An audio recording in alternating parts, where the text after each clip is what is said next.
अस्सलाम वालेकुम नाज़रीन, आप देख रहे हैं निसारे वतन NW न्यूज़ HD। मैं हूं आपकी होस्ट नाज और अब चलते हैं आज की अहम खबरों की तरफ। खबर शामिल करते हैं। शफीक अहमद मुगल की रिपोर्ट के मुताबिक रहीम यार खान, डिप्टी कमिश्नर ज़हीर अनवर जप्पा ने शहर के मुख्तलिफ इलाकों में सेवरेज लाइनों की सफाई और निकासी आब के निज़ाम का तफसीली मुआयना किया और वासा की कारकर्दगी का जायजा लिया।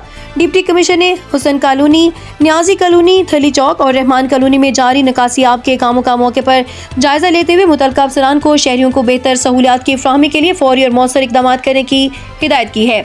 इस मौके पर डिप्टी कमिश्नर ज़हीर अनवर जप्पा ने सुथरा पंजाब प्रोग्राम के तहत शहबाजपुर रोड और बेलनगर बाईपास पर जारी सफाई मुहिम का भी मुआयना किया। उन्होंने शहर के दाखिली और खारजी रास्तों पर सुथरा करने के लिए खसूसी हिदायत जारी की है। डिप्टी कमिश्नर का कहना था कि अवामी सहूलियात की बेहतरी ज़िले इंतजामिया की अवलीन तरजीह है और तमाम नशेबी इलाकों में सेवरेज लाइनों की बाकायदा सफाई को हर सूरत यकीनी बनाया जाए। उन्होंने मजीद कहा कि तमाम मुतल्लिका महकमे बाहमी तावन और मरबूत हिकमत अमली के तहत अवामी मसाइल के हल के लिए काम करें ताकि शहरियों को दरपेश मुश्किलात का बरवक्त अज़ाला मुमकिन बनाया जा सके।